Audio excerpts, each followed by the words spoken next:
네, 오늘 로마서 7장 1절부터 13절까지 공부하겠는데요.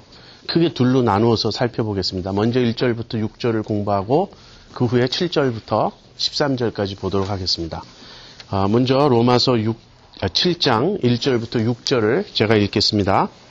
형제들아, 내가 법하는 자들에게 말하노니 너희는 율법이 사람의 살 동안만 그를 주관하는 줄 알지 못하느냐. 남편이 있는 여인이 그 남편 생전에는 법으로 그에게 매인바되나 만일 그 남편이 죽으면 남편의 법에서 벗어났느니라. 그러므로 만일 그 남편 생전에 다른 남자에게 가면 음부라 이르되 남편이 죽으면 그 법에서 자유케 되나니 다른 남자에게 갈지라도 음부가 되지 아니하느니라. 그러므로 내 형제들아, 너희도 그리스도의 몸으로 말미암아 율법에 대하여 죽임을 당하였으니 이는 다르니 곧 죽은 자 가운데서 살아나신 이에게 가서 우리로 하나님을 위하여 열매를 맺히게 하려 함이니라.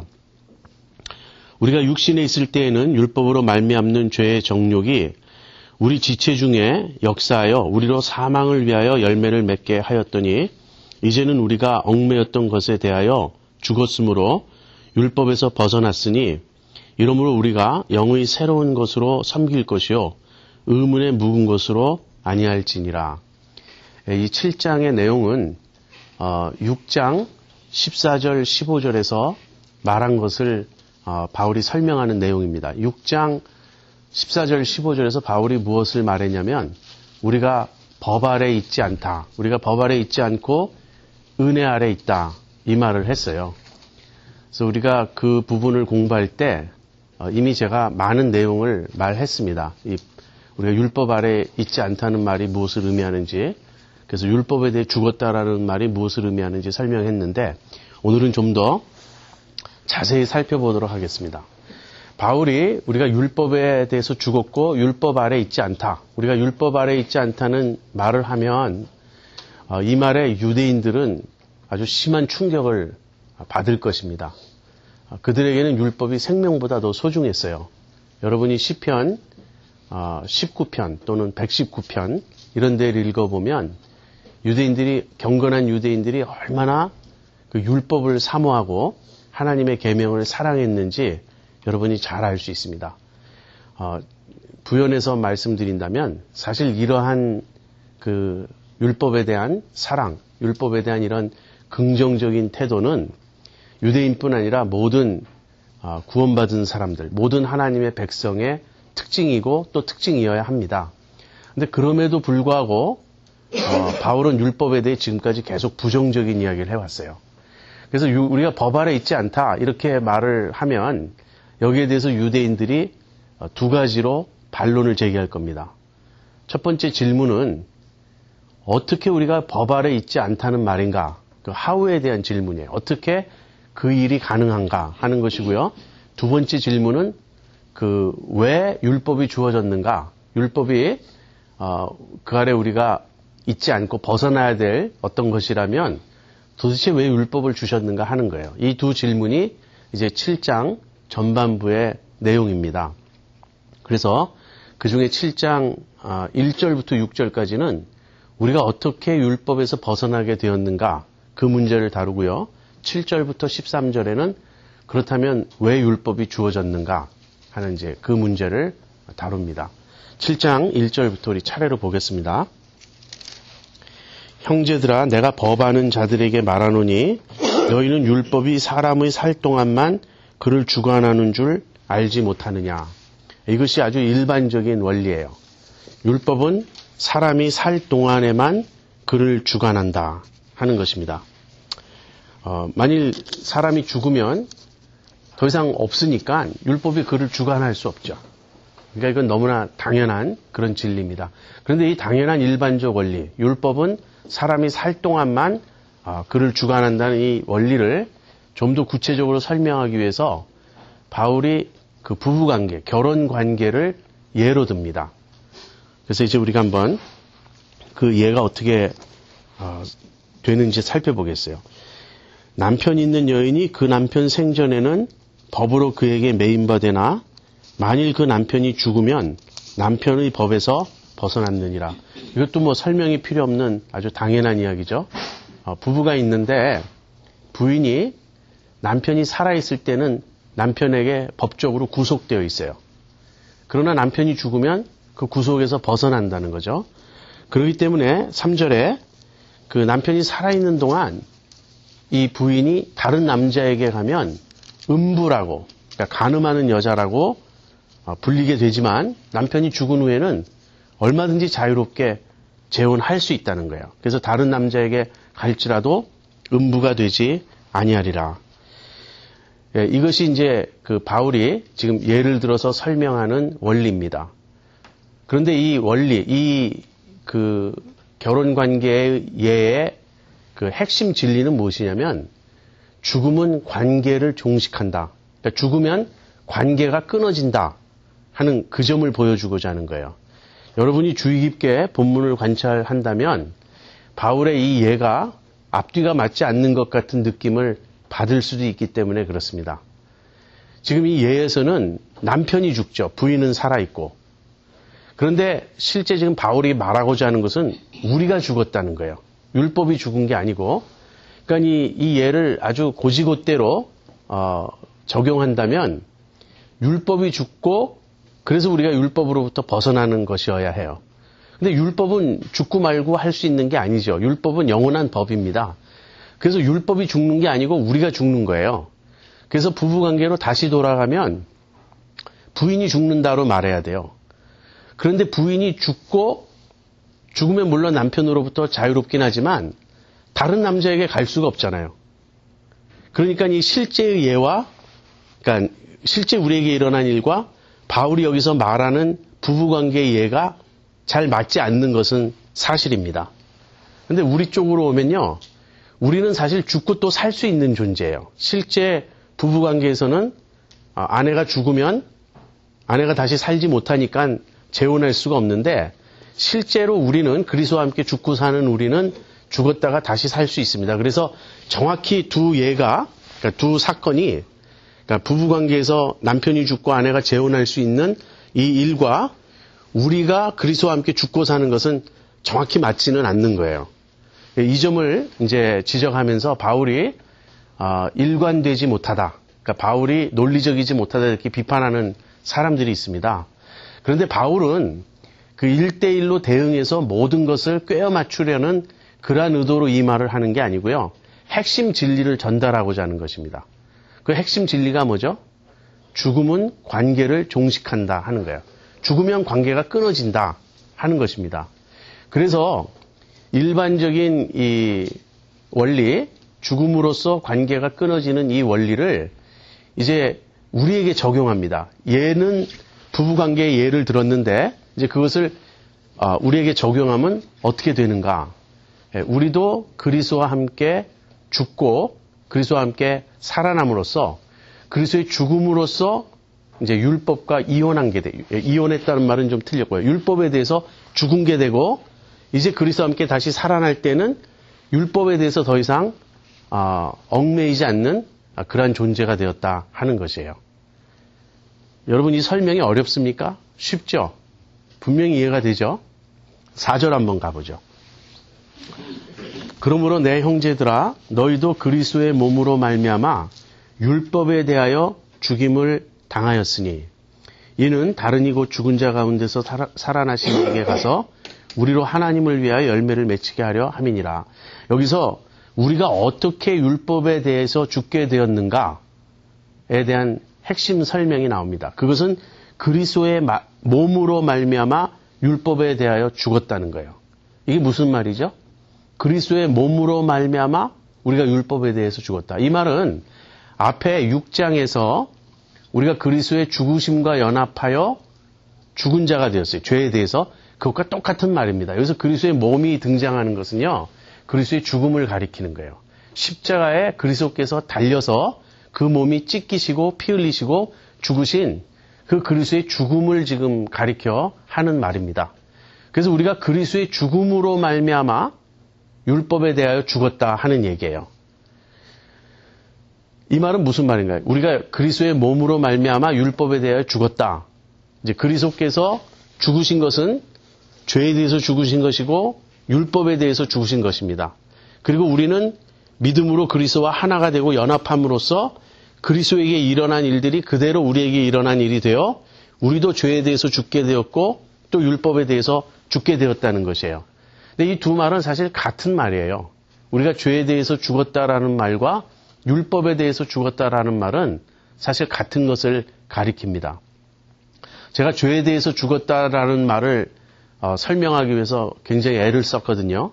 그 말을 어떻게 정확히 전달할 수 있을까 해서 제가 굉장히 말을 많이 했고 나중에 CD를 들어보니까 너무 불필요하게 반복 또 반복했어요. 그만큼 제가 이 설명을 하려고 여러 말을 했는데 여러분 이제는 죄에 대해서 죽었다가 무엇을 의미하는지 확실히 이해하고 있습니까? 제가 또 반복하지 않아도 되겠죠. 요점은요. 우리가 죄의 형벌을 당함으로써 더 이상 죄에 대한 책임이 없다는 거예요. 죄에 대해서 죽었다라는 말은 우리가 죄를 지으면 그 죄가 가져오는 형벌이 있죠. 그 형벌을 우리가 당했어요. 그 형벌은 죽음인데 그리스도와 함께 죽음으로써 우리가 죄의 형벌을 당했어요. 그렇기 때문에 우리는 이제 더 이상 죄의 책임이 없습니다. 왜? 그 죄의 책임을 당했으니까, 형벌을 받았으니까. 그래서 죄로부터 벗어난 거예요. 이제는 더 이상 죄가 우리에게 권세를 부릴 수 없어요. 너 죄인이지 하고 죄가 우리를 억어할 수 없어요. 아까 제가 보혈의 능력 찬송에 대해서 여러분에게 말씀드린 그 내용입니다. 보혈이 우리를 다 씻었어요.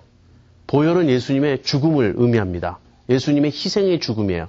그러니까 보혈이 우리의 죄를 씻었다는 말은 예수님이 희생의 죽음으로 우리의 죄값을 다 치르셨기 때문에 이제 우리가 죄에서 벗어났다 하는 것입니다. 그런데 이 말이 또 동시에 율법에 대해서 죽었고 율법에서 벗어났다는 말이라는 거예요. 어떻게 그렇죠? 죄의 형벌은 누가 부과하는 겁니까? 율법이 부과하는 거예요. 우리가 죄를 지으면 무엇이 우리를 정죄하죠? 율법이 정죄해요. 율법이 없으면 죄를 지어도 죄가 정죄되지 않아요. 물론 정죄되지 않는 죄라 그래서 죄가 없다는 말도 아니고 심각하지 않다는 말도 아닙니다.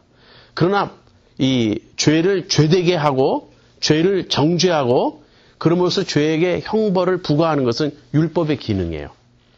그래서 우리가 죄의 형벌을 받은 이유는 사실은 율법이 그 형벌을 우리에게 부과했기 때문이고 그래서 우리가 죄의 형벌을 받았을 때 죄로부터 벗어나는 것뿐 아니라 동시에 율법으로부터도 벗어난다는 거예요. 왜? 율법의 요구를 우리가 다 당했으니까. 율법이 우리에게 부과한 형벌을 다 당했으니까. 그래서 제가 이 죄에 대해서 죽은 것은 그러니까 율법에 대해서 죽은 것은 율법의 정죄에서 벗어나는 것이라고 지난주에 여러 번 말씀드렸습니다. 우리가 율법의 정죄에서 벗어나요. 왜? 그 정죄를 이미 받았기 때문에. 율법의 정죄를 받고 정죄를 받았을 뿐 아니라 그 정죄의 결과 율법의 저주를, 율법이 우리에게 부과한 형벌을 우리가 다 받았기 때문에 이제 우리가 율법에 대해서 벗어나게 되었다 하는 말입니다. 이해가 되시죠? 예. 자, 그래서 이제 우리가 율법에 대해서 죽임을 당하였고 그래서 율법에서 벗어났습니다. 이 말은 율법의 정죄에서 벗어났다 하는 것이에요. 그리고 우리의 죽고 사는 문제는요. 이것은 과거에 예수님을 우리가 믿을 때 일어난 일로서 한 번 이 일이 일어나면 우리가 완전히 영역이 바뀝니다.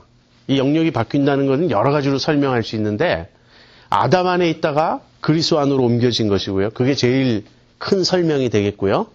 그렇기 때문에 죄 가운데 있다가 그리스도의 의 안으로 들어오게 된 거고요.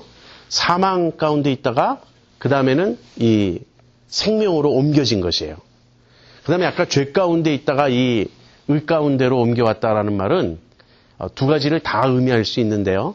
하나는 정죄받은 데서 칭으로 옮겨졌다 하는 것이 될 수 있고요. 하나는 실제로 우리가 의로워지는 그리스도 안으로 옮겨옴으로써 아담 안에 있을 때 죄를 지을 수밖에 없었던 우리가 그리스도 안으로 옮겨옴으로써 이제 실제 의를 이루어갈 수 있는 성화의 측면도 우리가 포함해서 말할 수 있습니다. 자, 이런 일들이 우리에게 일어난 거예요. 자, 그러면 이제 우리가 던질 질문은 우리가 그렇게 율법에 대해서 죽었고 율법에서 벗어났으니까 더 이상 율법 아래 있지 않으니까 그렇다면 마음 놓고 죄를 지어도 되느냐 하는 질문이에요. 제가 여러 번 말씀드렸습니다. 이 얘기를 들으면 꼭 이 질문이 나오게 되어 있다고. 그렇죠. 우리가 이미 정죄에서 벗어났기 때문에 논리적으로 설명한다면 우리가 어떤 죄를 지어도 더 이상 우리는 정죄받지 않아요. 우린 이미 사형을 당했으니까. 우리의 모든 죄로 인해서 우리는 죽었고 형벌을 받았고 정죄를 당했고 거기서 벗어났어요, 이제. 그러니까 논리적으로 말하면 우리가 어떤 죄를 지어도 더 이상 문제가 되지 않지 않느냐, 이런 반론이 제기되는 거죠. 거기에 대해서 바울이 6장 전반부에서는 우리가 죄에 대해서 죽었다로 설명했고요. 6장 후반부에서는 회심으로 설명했습니다. 우리에게 실제로 일어난 변화가 있다. 그 실제로 일어난 변화를 회심이라고 말하는데요. 회심은 우리가 죄에서 벗어나 이제 의에게 속한 거예요. 죄의 종이었던 우리가 의의 종으로 변화된 거예요. 이 두 세력이 있습니다. 이 두 세력은 아주 둘 다 다스리는 힘이에요. 근데 우리가 회심을 통해서 죄의 종되었던 우리가 실제 우리의 마음이 그 죄의 세력에서 소나귀에서 벗어나서 의에게 속한 존재가 된 것이에요. 이것이 회심을 통하여 우리에게 실제로 일어난 변화예요. 이렇게 말하면 되겠습니다. 그리스도인들은 정말 회개하고 예수님을 믿은 사람들이에요. 이 회개라는 것은 내가 죄에서 벗어날 때만 가능한 것입니다. 내가 죄에게 사로잡혀 있잖아요. 죄에게 사로잡혀 있는 첫 번째 특징은 뭐냐면요. 자기가 죄인이라는 걸 모르는 거예요. 그 죄에게 사로잡혀 있기 때문에. 그런데 죄를 죄로 깨닫기 시작하고 그 죄를 미워하기 시작하고 그 죄를 하나님이 보시는 것처럼 보고 그래서 그 죄를 혐오하게 되는 것. 이런 현상은 죄의 소나기에서 벗어나올 때만 가능한 거예요. 이 일이 성령의 능력으로 우리에게 중생이 일어날 때, 회심이 일어날 때 일어난 거예요. 그것이 회심의 첫 번째 측면인 회개라는 것입니다. 회개는 죄에서 벗어나는 거예요. 죄에서 돌이키는 거예요. 이건 단순히 입술의 고백이 아닙니다. 하나님 나 잘못했어요. 나 용서해 주세요. 나 미안해요. 이렇게 입술로 말하는 정도의 차원이 아니고 마음이 그걸 깨닫고 마음이 달라지고 마음이 죄에서 벗어난 거라는 거예요. 근데 마음이 죄에서 벗어나면서 그 다음엔 어디에 속하게 됩니까? 의에게 종이 되었다 이렇게 말해요. 의에게 종이 되었다라는 말은 하나님께서 우리에게 새 마음을 주시고 새 영을 주시고 성령을 주셔서 이제는 하나님의 통치 안에 들어온 마음이 되었다 이렇게 설명하면 되겠습니다. 이 의에게 종된 마음은요 이런 거예요. 이제는 내가 주님께 순종하고 싶다. 주님의 뜻대로 살고 싶다. 내가 의를 행하고 싶다는 그 소원이에요. 이건 실제적인 변화죠. 6장 전반부에서 그리스도와 함께 죽고 사는 세례로서 설명할 때는 신분의 변화입니다. 그리스도의 죽음이 나의 죽음이 되고 그리스도의 부활이 나의 부활이 됨으로써 하나님 앞에서 이제 나는 예수 믿음으로써 그 이전 옛사람은 죽은 게 되고 하나님 앞에서 새로 산 사람이 되었어요. 이것이 세례의 설명입니다. 그래서 우리가 이제는 죄로부터 죄에 대해서 완전히 죽고 더 이상 죄인이 아닌 새 사람, 하나님께 대하여 산 새로운 존재가 되었으니 너희들이 어떻게 죄를 지으리요. 그게 6장 전반부의 설명이라면 6장 후반부는 단순히 우리의 신분만 변화된 게 아니라 실제 우리의 상태가 변화됐다는 거예요. 이것이 회심입니다. 그래서 우리가 법 아래 있지 아니하고 은혜 아래 있으니 죄를 지으리요라는 질문 자체가 성립이 안 돼요. 우리가 은혜 아래 있다는 말은요. 한편에서는 하나님께서 우리를 대하시는 태도가 은혜라는 말입니다. 율법으로 대하지 않고 은혜로 대하세요. 그 말은 우리가 어떤 일을 해도 하나님 더 이상 정죄하지 않으신다는 말이에요. 그게 은혜 아래 있다는 말이에요. 그러나 은혜 아래 있다는 말의 또 다른 측면은 무엇이냐면 하나님이 실제로 은혜라고 하는 영적 에너지, 어떤 그 성령의 능력과 파워를 우리에게 실제로 공급해 주시는 겁니다. 이 실제로 우리가 공급받는 이 성령의 능력이 또 은혜의 한 측면이에요. 이 성령의 능력이 우리로 하여금 죄를 미워하게 만들고 죄와 싸우게 만들고 그 다음엔 우리가 죄를 이길 수 있게 만들어요. 그래서 그 구원을 칭의론만으로 접근하는 것, 그러니까 믿음으로 의롭다함을 받는다는 칭의론만으로 접근하는 것은 부족한 설명입니다. 반드시 구원을 설명할 때는요, 동시에 중생과 회심에 대한 설명이 함께 가야 돼요. 무슨 말이냐면 믿음으로 의롭다함을 받는다라고 말할 때 이 믿음이 어떤 믿음이냐 하는 거예요. 이 믿음이 입술의 고백 또는 어떤 생각으로만 지적으로만 인정하는 그런 믿음이 아니고 회심을 경험함으로써 정말 우리의 죽었던 영이 살아나고 죄에서 벗어나 하나님께 속한 의에게 종된 그래서 이제는 정말 성령을 조차 살게 된 그런 심령의 변화를 수반하는 살아있는 믿음이어야 한다는 거예요. 제가 자꾸 똑같은 얘기를 반복합니다. 이게 너무 중요해요. 이 복음이 오늘날 외쳐지지 않아요.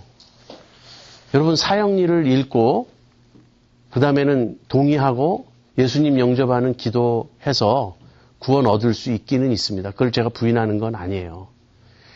그러나 그때 정말 죄를 깨달았는지 정말 거듭났는지 그러지 않은 경우가 저는 대부분일 거라고 생각해요. 빌리 그레함 목사님 전도 집회에서도 마찬가지입니다. 사실 그러한 식의 전도는요. 일단 접촉점을 만들고 크리스천 펠로우십으로 초대하는 역할을 해요. 그리고 크리스천 그 펠로우십의 교회든 선교단체든 어떤 성경 공부든 그런데 초대한 이후에 그분들이 복음을 진짜 깊이 깨닫게 되고 그럼으로써 변화되는 역사가 일어나는 게 더 흔한 현상이에요. 물론 어떤 사람들은 사형리를 듣고 그 자리에서 예수님을 믿을 수도 있습니다. 빌리 그레함 전도 집회에서도 그런 일이 일어날 수 있어요. 그러나 통계적으로 볼 때 너무 많은 사람들이 그 이후로 다 복음을 떠나요. 믿음을 떠나요. 그런데도 우리는 여전히 예수님을 영접하면 되는 것처럼 물론 영접하면 돼요. 그러나 그 진정한 의미를 우리가 잘 모른 채 복음을 너무 쉽게 또는 부분적으로 왜곡해서 전달하고 있는 게 오늘의 현실이라고 저는 생각해요. 이 문제에 대해서 오랫동안 고민해 오면서 점차 우리에게 부족한 것이 무엇인가를 생각해 볼 때 이 회심에 대한 설명이 그동안 너무 부족했던 것이 아닌가. 여러분 회심을 체험하셨습니까? 회심은 진짜 변화예요. 복음을 들으면 살아나는 거예요. 진짜 믿으면 사람이 변화돼요. 이 변화가 완전하다는 뜻은 아니에요. 이건 생명이 태어나는 거예요. 태어나는 아이는 어린아이죠. 그러니까 아직은 믿음도 약하고 어린아이입니다. 여기서부터 자라나야 돼요. 그러나 생명이 있으면 반드시 자라납니다. 교회 다닌 지 10년, 20년 됐는데 변화되지 않는다. 무슨 이유일까요? 구원은 받았는데 믿음이 약한 탓일까요? 그게 아니라 아직 믿지 않는 거예요. 아직 거듭나지 않은 거예요. 아직 생명이 그 안에 있지 않은 거예요. 자, 아무튼 그것이 이제 이렇게 율법 아래 있지 않게 된 이제 우리의 모습입니다. 그래서 이제 그런 질문, 죄를 지으리요. 죄 지어도 괜찮겠네요. 이 질문이 얼마나 복음을 오해했는지를 이제 우리가 설명했습니다. 그렇다면은 어떤 삶을 살아야 되겠는가? 우리가 율법에서 벗어나게 된 목적은 무엇인가가 4절 후반부부터 나옵니다. 이는 다른 이 곧 죽은 자 가운데서 살아나신 이에게 가서 그분이 그리스도죠. 그러니까 그리스도에게 가서 우리로 하나님을 위하여 열매를 맺히게 하려 함이니라. 율법에서 벗어나 하나님께로 간다. 이런 말을 하고 있어요. 여러분 제가 그 강의 안에 그 첫 페이지 밑에 부분에 고린도전서 5장 15절을 거기 인용해 놓았습니다. 저가 모든 사람을 대신하여 죽으심은 산자들로 하여금 다시는 저희 자신을 위하여 살지 않고 오직 저희를 대신하여 죽었다가 다시 사신 자를 위하여 살게 하려 함이라. 여기도 똑같은 내용이 나오고 있어요. 우리가 예수님과 함께 죽고 사는 의미는 무엇이냐면 죽는 것은 죄와 율법에 대하여 죽는 것이고요. 이제 예수님과 함께 사는 것은 이제 하나님께 대하여 살고 그 다음에는 예수님을 위하여 살고 그렇게 목적이 바뀌었어요. 그래서 이제 율법에서 벗어난 자는 이제는 하나님께 가서 열매 맺는 삶을 사는 것입니다. 거듭났고 죄 용서함을 받았고 구원을 받았으니 이제는 자유롭게 살아도 된다 하면서 방종한 삶으로 돌아가는 사람들은 그건 완전히 잘못된 것이죠. 그 사람들은 복음을 오해했을 뿐 아니라 실상은 거듭나지 않은 사람이라는 그런 얘기가 되겠습니다. 그러면서 5절에 우리가 육신에 있을 때에는, 여기서 육신에 있을 때에는 이란 말은 거듭나기 전에는 그런 말이에요. 그래서 아직 죄에 대해서 또 율법에 대해서 죽기 이전에는 그 말이에요. 율법으로 말미암는 죄의 정욕이 우리 지체 중에 역사하여 우리로 사망을 위하여 열매를 맺게 하였더니, 여기 아주 놀라운 말이 나옵니다. 바로 이 점 때문에 바울이 율법에 대해서 얼핏 들으면 가혹할 만큼 이 부정적인 말을 했던 거예요. 자, 보세요. 율법에서 벗어나 하나님께로 가서 열매를 맺는다. 이렇게 말했어요.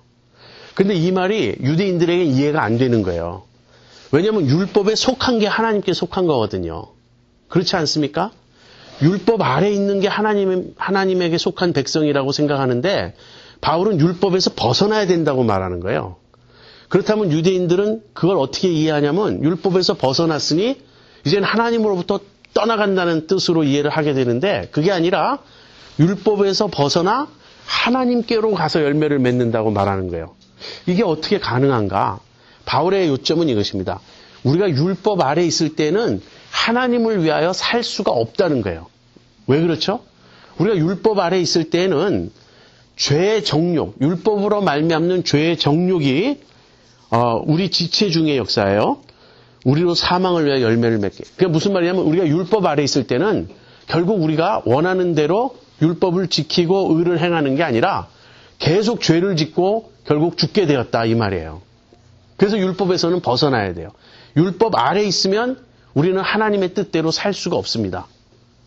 그리고 우리가 율법에서 벗어나 하나님께로 올 때 그 하나님께로 오면 다시 말하면 하나님께로 온다는 말은 그리스도에게로 오는 것이고 은혜 가운데 들어오는 것이에요. 그렇게 되면 우리가 실제 율법을 지킬 수 있는 능력을 받고 이제는 하나님을 위하여 열매를 맺게 돼요. 어떤 열매입니까? 의의 열매를 맺게 되는 거예요.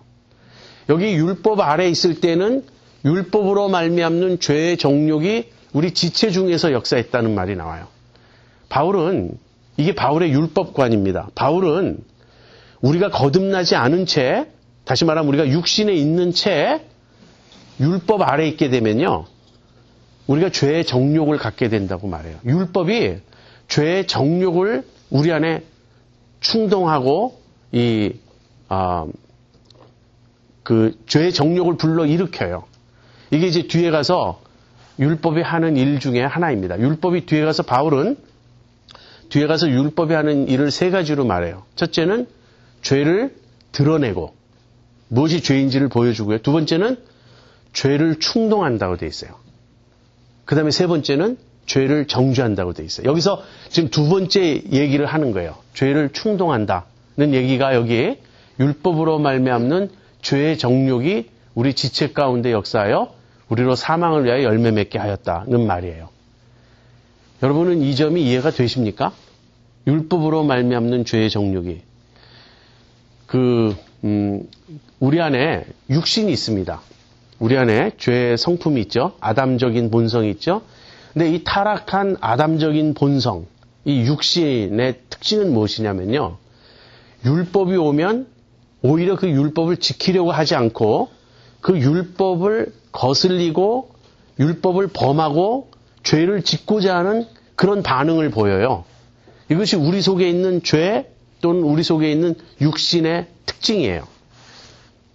오히려 하지 말라는 말이나 하라는 말을 안 들었을 때는 그 그릇 행하고자 하는 충동이 그렇게 강하지 않았는데 그런 계명이 오면 그 충동이 더 강해진다는 거예요. 그 얘기를 이제 바울이 뒤에 가서 설명합니다. 지금은 앞부분이니까 일단 그 정도로 하고요. 그래서 율법 아래 있을 때는 우리가 죄의 정욕에 사로잡히게 되고 그 결과 사망을 위하여 열매 맺는다. 다시 말하면 죄를 계속 짓고 결론적으로 죽게 된다. 그래서 주님이 오셔서 우리를 율법에서 벗어나게 해주셨어요. 그러나 그 목적은 자유롭게 방탕하게 살라는 게 아니고 이제는 하나님께 가서 열매를 맺으라 하는 것입니다. 그래서 6절, 이제는 우리가 얽매였던 것에 대하여 죽었으므로 율법에서 벗어났으니 이러므로 우리가 영의 새로운 것으로 섬길 것이요 의문의 묵은 것으로 아니할지니라. 여기 이제 두 가지가 대조되고 있습니다. 의문과 영이에요. 의문과 영. 그러니까 우리가 이 율법이 우리가 육신에 있을 때 거듭나기 전에는요, 우리에게 어떤 어떤 모습으로 오냐면, 이게 단순히 글자예요. 우리 바깥에 있는 어떤 우리에게 주어지는 요구사항이에요.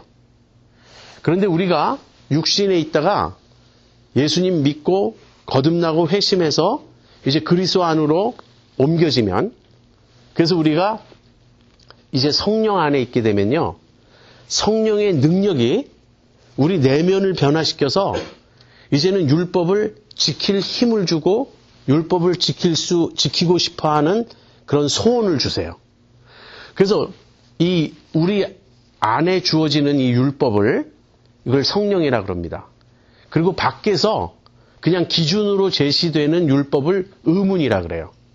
사실 율법 자체는 계속 존속해요.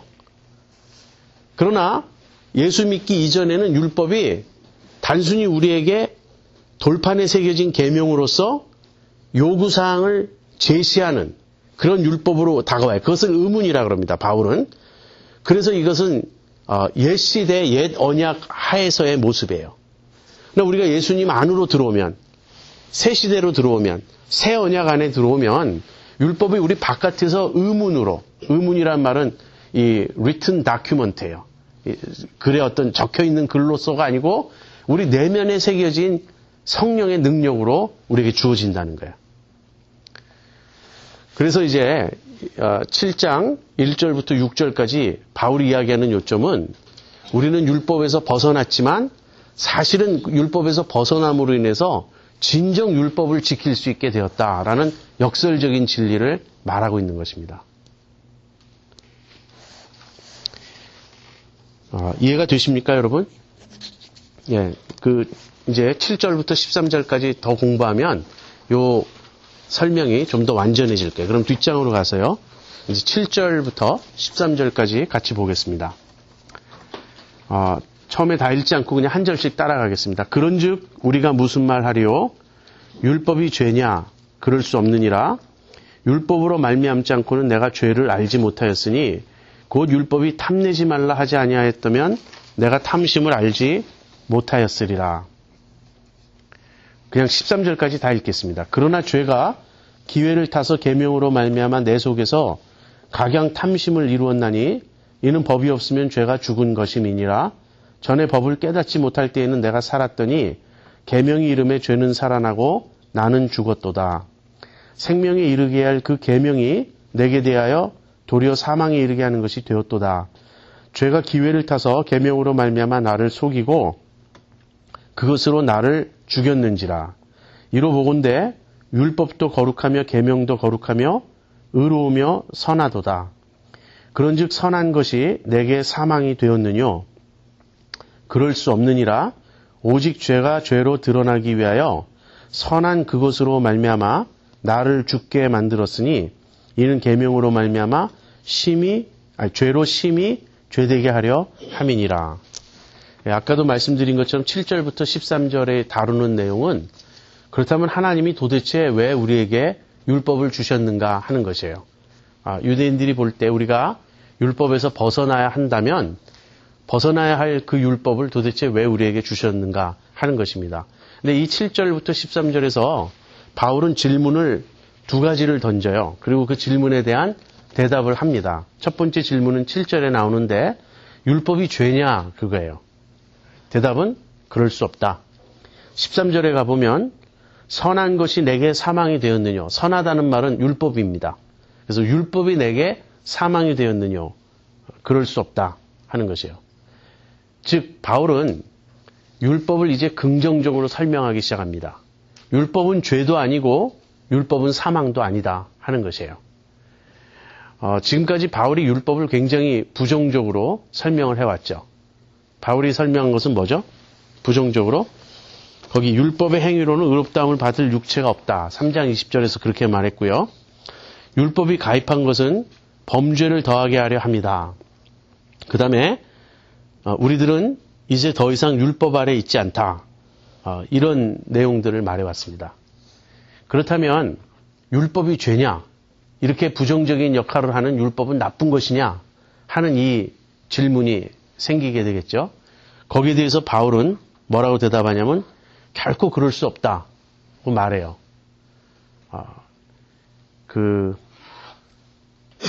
잠깐만요. 12절 보세요. 이로 보건대 율법도 거룩하며 계명도 거룩하며 의로우며 선하도다.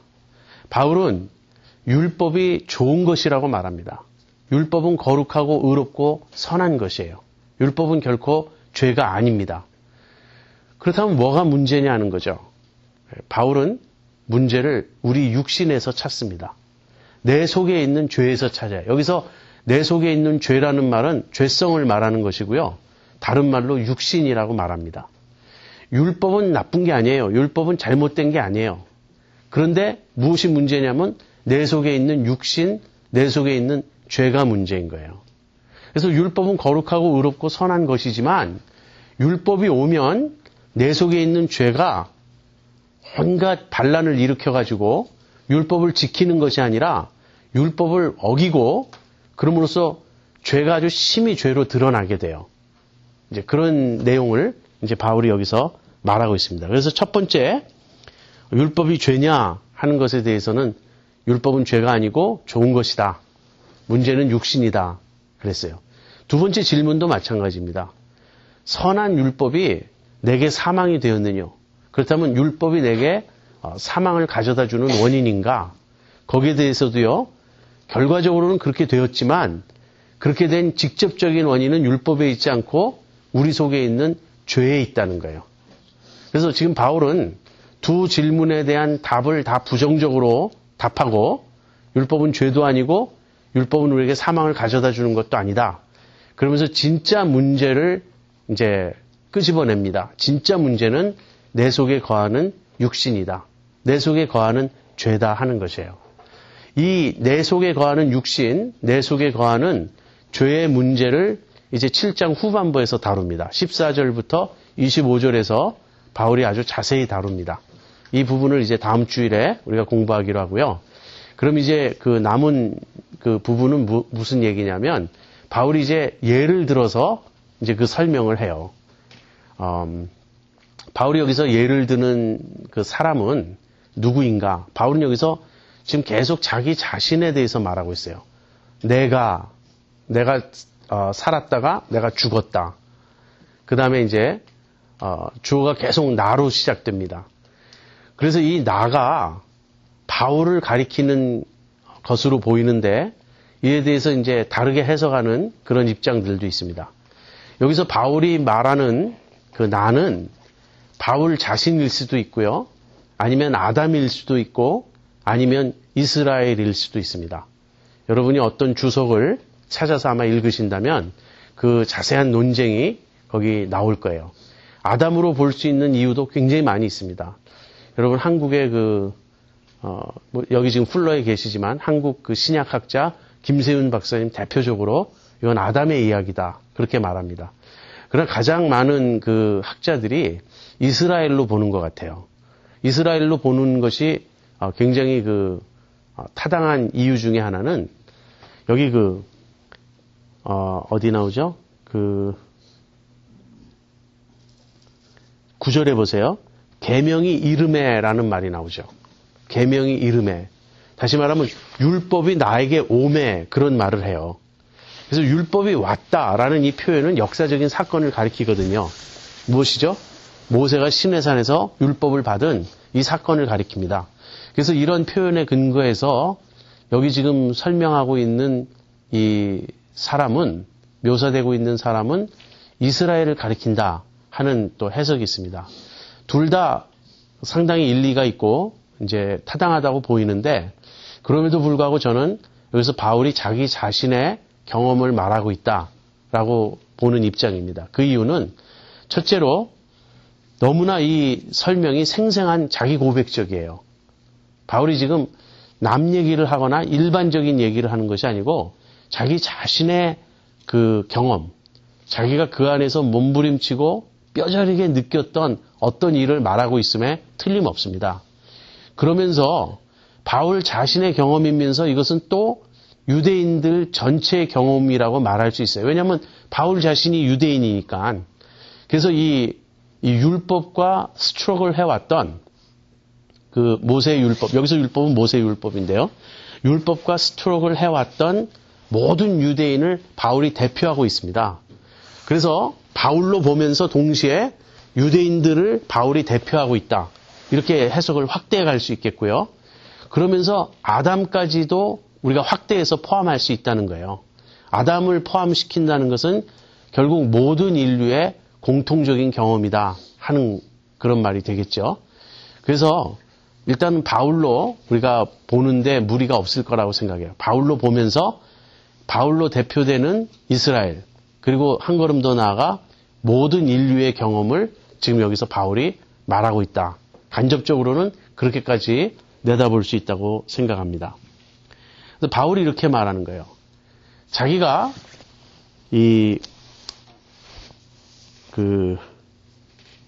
율법이 없을 때는, 그러니까 법을 깨닫지 못할 때는 살아 있었는데 계명이 이름에 죄는 살아나고 나는 죽었다 말합니다.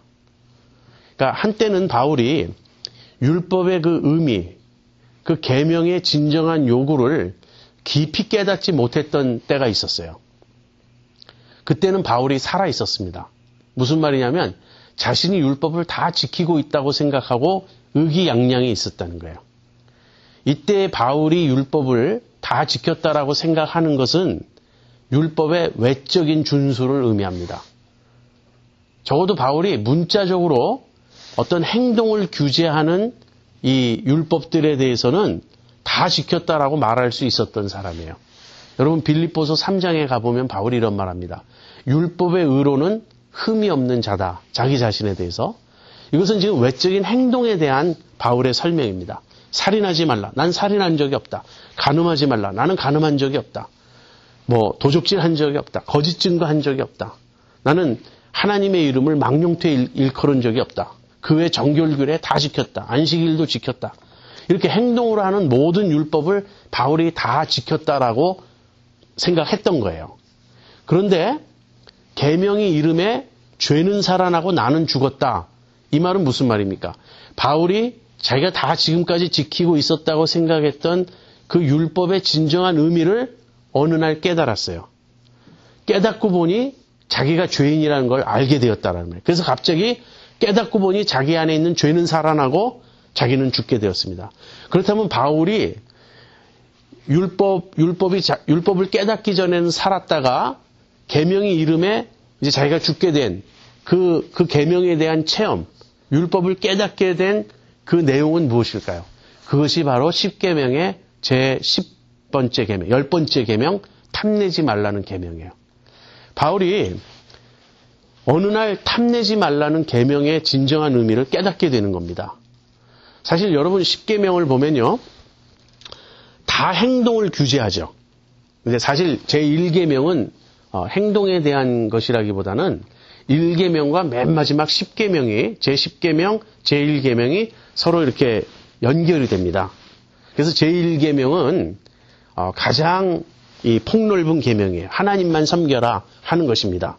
근데 하나님을 섬기는 구체적인 내용이 무엇이냐면 나머지 9계명에서 그걸 설명하는 거예요. 9가지 계명에서. 그런데 이 9가지 계명 중에 맨 마지막 이 10번째 계명, 탐내지 말라는 계명은 누가 진짜 하나님이냐를 보여주는 아주 특별한 역할을 합니다. 중간에 있는 것들은 다 행동에 대한 거예요. 형상을 만들지 말라, 여호와 이름을 망령되이 일컫지 말라, 안식일을 지켜라, 부모를 공경하라, 살인하지 말라, 간음하지 말라, 도적질하지 말라, 거짓 증거하지 말라. 이건 다 행동이죠. 그런데 맨 마지막에 10번째 탐내지 말라 하는 이 계명은 행동에 대한 게 아니에요. 이거는 마음의 어떤 상태에 대한 거예요. 탐내는 것은 행동입니까? 아니면 내 마음의 움직임입니까? 마음의 움직임이잖아요.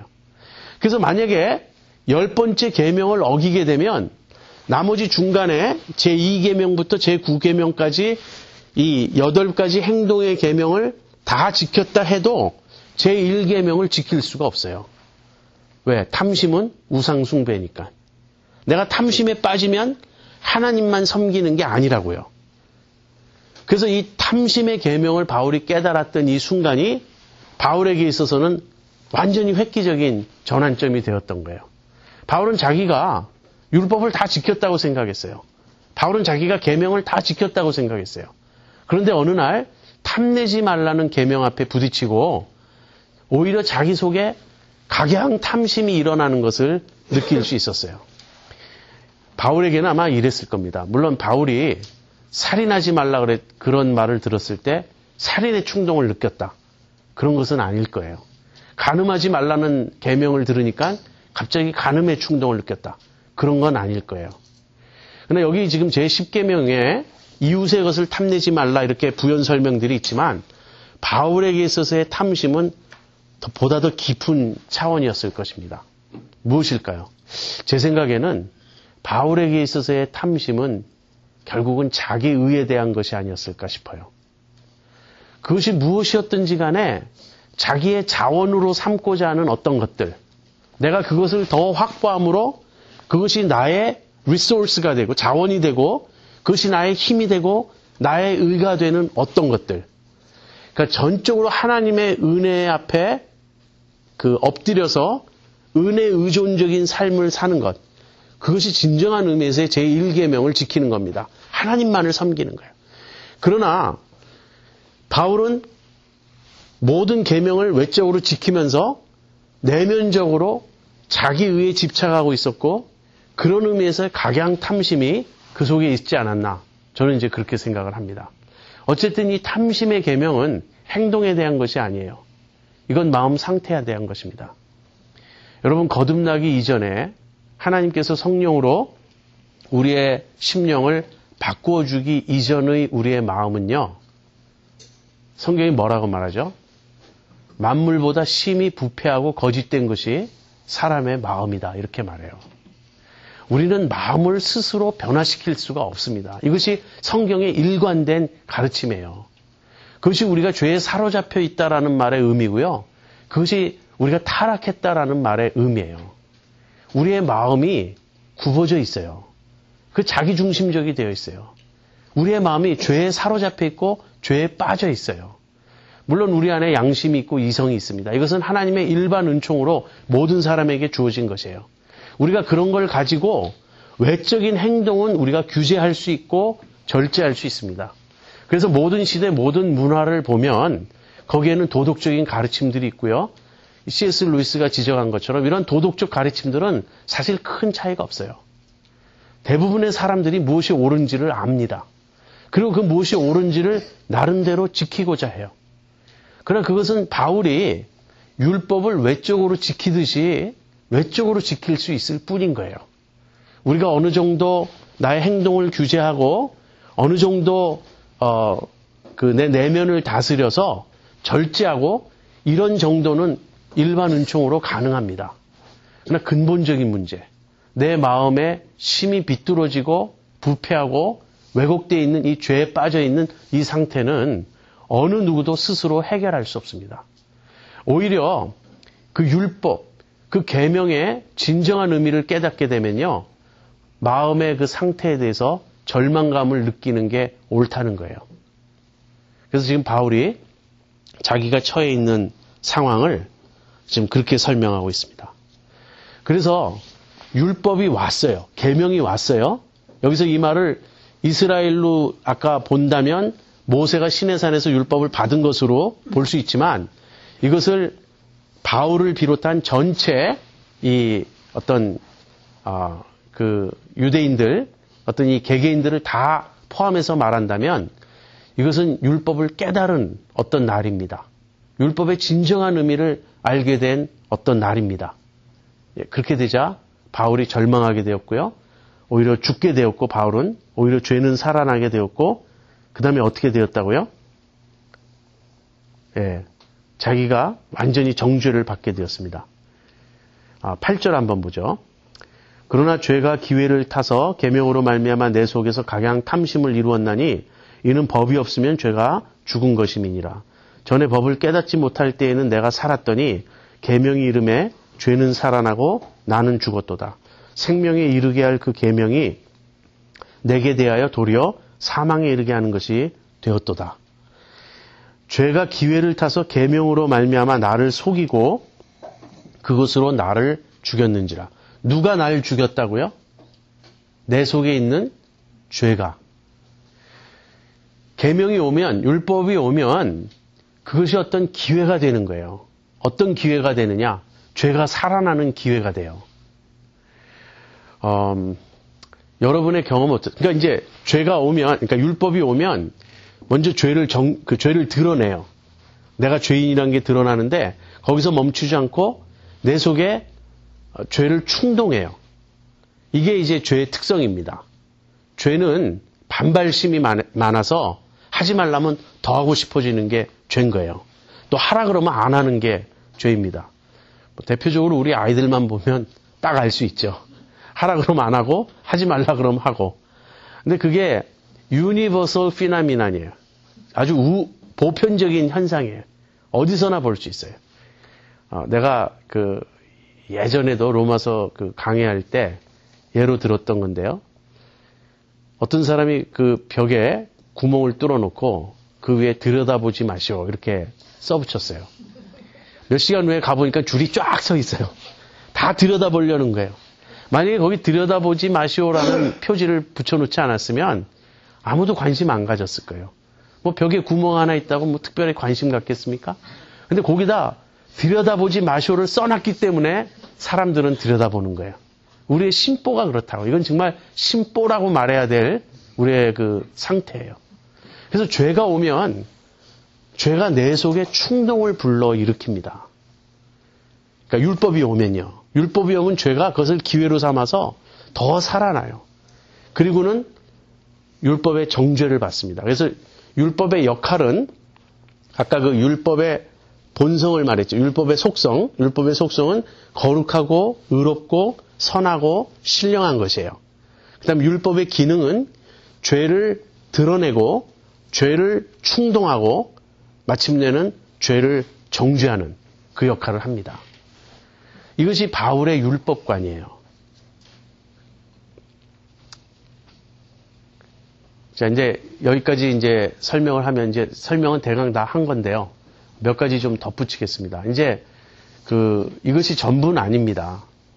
이렇게까지만 이야기하면은 너무 가혹하죠. 그러나 율법은 이런 특성을 가지고 있어요. 율법은 부정적인 역할을 통해서 긍정적인 기여를 하는 겁니다. 율법이 부정적인 역할을 통해서 긍정적인 기여를 한다는 말은 무엇일까? 일단 부정적인 역할은요. 지금 이야기한 죄를 드러내고 충동하고 정죄하는, 그래서 우리를 살리는 게 아니라 우리를 죽이는 그 역할을 의미합니다. 그런데 율법에 의해서 우리가 그렇게 정죄를 받게 되면 우리가 이제 어떻게 반응하게 됩니까? 우리가 그리스도에게로 가게 된다는 거예요. 그래서 율법이 궁극적으로 하고자 하는 일은 우리를 그리스도에게로 인도하는 것입니다. 그래서 우리를 그리스도에게로 인도하면 그 다음엔 우리가 어떻게 되죠? 살아나요. 그래서 율법은 부정적인 역할을 통하여 긍정적인 기여를 하는 것이 된다 하는 말이에요. 또 율법 자체가 선하고 의롭고 옳은 것이 아니라면 율법이 우리를 정죄할 수 없죠. 그래서 율법의 역할은 부정적이지만 율법의 부정적인 역할을 위해서는 율법 자체가 대단히 긍정적이고 선하고 좋은 것이어야 돼요. 완전한 것이어야 돼요. 율법이 완전히 좋은 것이 아니라면 우리가 율법의 정죄를 받지 않습니다. 그릇된 법을 어겼다고 우리가 죄인으로 드러날 이유는 없어요. 법이 잘못됐다면 법을 어기는 건 잘못이 아닙니다. 법은 옳은 거예요. 옳은 법이어야 그 법을 어길 때 우리가 죄인이 되는 것이죠. 이런 내용들이 포함되어 있어요. 그 다음에 한 가지만 더 설명하죠. 우리가 율법 아래 있지 않다는 말은 율법의 정죄에서 벗어났다는 말이고요. 그러나 율법을 지켜야 할 아무 의무가 없다는 그런 말은 아니라고 여러분에게 말씀드렸습니다. 율법에서 벗어났다는 말은 더 이상 율법이 우리를 정죄할 수 없다는 말이에요. 그러나 우리가 율법을 이제는 지켜도 상관없고 안 지켜도 상관없고 그런 의미에서 율법으로부터 자유롭다는 뜻은 아닙니다. 왜 그러냐면 율법은 언제나 영원토록 변함없이 하나님의 성품과 뜻을 반영하는 것이기 때문에 그래요. 물론 여기서 구약의 여러 의식법들, 여러 세레모니얼 러, 그런 제도들, 그런 거는 그리스도 안에서 완성되었기 때문에 더 이상 우리에게 적용되지 않습니다. 그러나 율법의 진정한 정신, 하나님 사랑과 이웃 사랑의 그 정신, 그 다음에 여러 가지 거룩함과 의로움을 요구하는 그런 도덕법들은 여전히 우리에게 유효하고 우리가 이제 그 법을 지켜야 합니다. 여전히. 근데 오히려 우리가 이제 율법의 정죄에서 벗어남으로써 더 이상 이제는 율법이 우리 안에 죄의 정욕을 불러일으키는 그 악순환을 반복하지 않고요. 오히려 이제는 우리가 율법을 지킬 힘을 얻게 된다는 거예요. 그것이 이제 8장에서 바울이 이야기할 내용입니다. 종교개혁자들은 그래서 그러한 율법의 기능, 다시 말하면 이제 예수 믿고 구원받은 사람들이 계속해서 율법을 지키는 그 측면을 율법의 제3기능이라고, 세 번째 기능이라고 그렇게 말했어요. 율법에는 세 가지 기능이 있습니다. 첫 번째 기능은 우리를 정죄해서 그리스도에게로 인도하는 것이고요. 두 번째 기능은 구약 이스라엘 그 사람들에게 그 당시 실정법이었어요. 율법이. 다시 말하면 이스라엘 그 백성이 국가를 형성해서 살아가는 데 필요했던 그 당시의 이스라엘의 헌법이었어요. 그것이 두 번째 율법의 기능입니다. 그러나 이제 이 두 번째 기능은 그리스도가 오심으로써 다 사라지고요. 첫 번째 기능은 우리를 그리스도에게로 인도하는 것이고요. 그래서 이제 세 번째 율법의 제3기능은 여전히 우리가 그것을 좇아 삶으로써 하나님의 뜻을 이룰 수 있는 우리 신앙생활의 지침으로서의 그 기능입니다. 오늘 우리 배운 레슨을 정리해 보면 우리는 율법에 대해서 죽었고 율법에서 벗어났습니다. 그러나 역설적으로 이제는 우리가 하나님께로 가서 의의 열매를 맺을 수 있게 되었어요. 이것이 우리에게 일어난 일입니다. 언제? 우리가 예수 믿을 때. 여러분, 이 사실을 우리가 어떻게 알죠? 6장에서 제가 계속 이야기한 우리가 죄에 대해서 죽었다라는 그 사실을 우리가 어떻게 아느냐고 질문했죠? 어떻게 압니까? 바울은 계속해서 이러한 사실을 우리가 알 것을 기대하고 있고 요구하고 있어요. 6장에서도 3절에 알지 못하느냐, 6절에 우리가 알거니와 9절에 알미로라. 이 안다라는 단어가 계속 반복되고 있습니다. 그 다음에 7장 1절 보세요.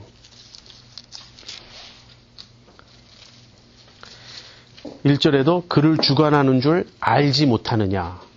이 안다라는 단어가 이렇게 여러 번 반복해서 쓰이고 있죠. 이것은 우리가 알아야 할 진리입니다. 그렇다면 이 진리를 우리는 어떻게 알게 되는가?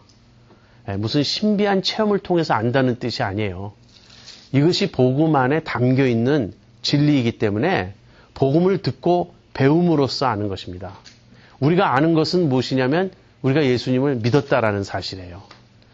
우리가 예수님을 믿으면 이러이러한 일이 우리에게 일어난 것이다. 이것이 하나님이 우리에게 이러이러한 일을 일어난 것으로 봐주시는, 그렇게 해주시는 그러한 복음의 특혜다 하는 말입니다. 우리가 신앙생활할 때 복음적인 신앙생활을 할 수가 있고요. 아니면 율법적인 신앙생활을 할 수 있습니다. 착각하기가 굉장히 쉬운데 율법적인 신앙생활을 열심히 하는 사람을 보고 우리가 믿음이 좋다라고 우리가 오해할 수 있다는 거예요. 겉으로 드러난 열심은 똑같을 수 있어요. 복음적인 신앙생활은 열심히 안 해도 된다. 그런 뜻은 아닙니다. 둘 다 똑같이 열심히 신앙생활을 해요. 근데 어떤 사람은 복음적으로 하고 어떤 사람은 율법적으로 합니다. 율법적으로 한다라는 말의 의미는 복음 안에서 우리에게 일어난 그 놀라운 해방과 자유의 진리들을 알지 못하고 여전히 그 율법의 정죄 아래 있다는 그 의식을 가지고 그래서 내가 율법을 조금이라도 더 지켜야 하나님을 기쁘시게 할 수 있고 또 하나님께 점수를 딸 수 있고 내가 조금이라도 이 나에 대한 하나님의 태도를 바꿀 수 있다. 이런 의식이 밑바닥에 깔려 있는 것입니다. 이게 율법적 태도예요. 그래서 많은 사람들이 신앙생활에 열심을 내는데 그 열심이 사실은 하나님을 모른 채 율법적인 그런 사고방식에서 그렇게 하고 있다는 거예요. 그 한국 기독교 역사에, 한국 교회사에 그 초대 그 시기에 이런 일이 있었어요. 안식일을 지키는 문제로 얼마나 한국 교회가 그때 열심이었는지 몰라요. 그런데 안식일은 골로새서 2장에서 말하듯이 그리스도 안에서 완성된 것입니다. 요즘은 이제 한국 교회도 거의 그 안식일로 이렇게 논쟁이 일어나지는 않습니다. 아직도 일부 이제 안식일을 지켜야 된다고 생각해서 주일 성수를 강조하는 분들이 있는데 얼마든지 그럴 수 있어요. 복음적으로도. 주일 성수를 여전히 우리가 안식일을 지켜야 되는 어떤 우리에게 유효한 계명이라고 이해를 해서 지킬 수 있습니다. 그러나 율법적인 태도가 아닌 복음 안에서도 그렇게 할 수 있어요. 저는 물론 그 입장은 아닙니다. 저는 더 이상 안식일 그 계명이 저에게 유효하다고 보진 않아요. 그런데 과거에는 그 안식일 계명을 복음적으로가 아니라 율법적으로 지켜야 된다는 사고방식이 아주 팽배해 있었습니다. 그래서 너무나 열심히 그 안식일을 지키는 거예요. 그래서 굉장히 열심은 있지만 그 태도가 복음적이 아닐 수 있다는 거예요. 여러분 이해가 되십니까? 그런 태도가? 이것은 우리의 그 신앙생활 전반에 걸쳐서 다 적용될 수 있습니다. 11조도 마찬가지고요. 그 성경 읽고 기도하는 것도 마찬가지고요. 그래서 똑같은 열심을 내되 그것이 율법적인 태도일 수도 있지만 또는 복음적인 태도일 수도 있습니다. 복음적인 태도라는 건요. 내가 율법에서 벗어난 걸 아는 거예요. 더 이상 나에게 정죄가 없는 걸 아는 거예요.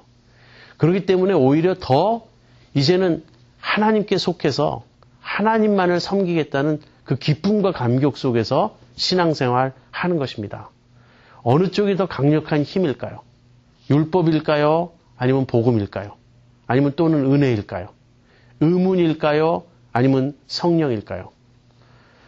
예, 그 미국의 바이블 벨트라고 미국의 중서부 남부라 그래야 돼요. 남부를 이렇게 쭉 관통하는 그 주들이 있죠.